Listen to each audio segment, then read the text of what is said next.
We all know the GTA franchise, but have you noticed that the classic GTA San Andreas had several features that simply aren't in GTA 5? And even more, Red Dead Redemption 2 has such cool and realistic systems that we need to see something like that in GTA 6. My name is Riv, and in this video, I'm going to talk about everything that needs to be in GTA 6 for it to be the best game in the series, and what Rockstar needs to learn from its own games. But before we get into it, if you love GTA 6 as much as I do, I've got something you're going to love big time. In the description, you'll find t-shirts, hoodies, phone cases, mugs, and a lot more, all inspired by GTA 6. Fair prices, guaranteed quality. Check it out, it's insane. Now, no more waiting. Let's get into the video. I want to start by talking about character body transformation, which was something we already had way back in GTA San Andreas. The game allowed CJ to gain or lose weight, hit the gym, and it wasn't just for looks. It actually affected the gameplay. Like I showed earlier, you like big men, huh? if CJ was skinny, he could run faster. If he was muscular, he got stronger but slower. And if he got fat, he became really slow, and honestly, it was kind of funny to watch. But it didn't stop there. These changes also affected his stamina, and even how NPCs reacted to him. Can I get a pizza over here? Now, luckily, it seems like this feature is basically confirmed for GTA 6. In the second trailer, Jason is shown with different body builds, sometimes looking bulkier, sometimes leaner, which might mean that body changes are back. And I know what you're thinking. Of course it's confirmed. We literally see him bench pressing on the beach. Yeah, true. But let's not jump the gun. Remember, in GTA 5, Franklin had a cutscene where he was doing pull-ups, and still, there was no way to train, no way to gain weight, no body transformation at all. So just because we see a workout scene doesn't mean it's a real gameplay mechanic. What really gives us hope are the small details in the trailer. Jason's body looks noticeably different in separate scenes. He wears tighter clothes in some moments that show muscle tone. And overall, the game seems to be going for a level of realism similar to Red Dead Redemption 2. If Rockstar actually brings this back and makes it even deeper than in San Andreas, it's going to be one of the most epic and most requested features in GTA history. Now let's talk about something that makes a huge difference in the immersion of any game, at least in my opinion: accessible interiors. In GTA San Andreas, we could walk into restaurants, and it wasn't just for show. You could actually interact inside. You could order food, train at the gym. It made the world feel alive, real, and full of possibility. Now compare that to GTA 5. The city is huge, beautiful, but filled with fake doors. You walk all over Los Santos and see dozens of buildings. Sure, there are clothing stores and places to buy snacks in online mode.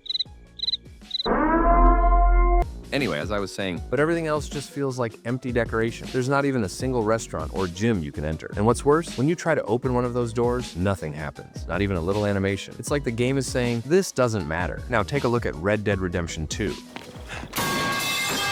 A game by the same studio. There, not only are many interiors accessible, but even the ones that aren't. Arthur still tries. He knocks, reacts. It might seem like a small detail, but it makes a huge difference in immersion. You feel like the character's actually living in that world, not just following a fixed path. These places need to have life inside too, because a city without interiors is just a backdrop, not a real world. But this is actually something that seems almost confirmed, because in this photo of Jason, for example, we can see a building behind him that really looks accessible. Then again, in GTA 5, some interiors looked accessible too, but were just a flat image behind glass. If you're enjoying the video, it would really help me out if you could leave a like and subscribe, because the channel is still very new and I'm trying to get it monetized. Thanks! Now I want to talk about something that completely changes the way we play: a realistic police system. In GTA 5, you can literally kill everyone in sight cause total chaos, and then just run, hide for a few minutes, and that's it. Like nothing ever happened.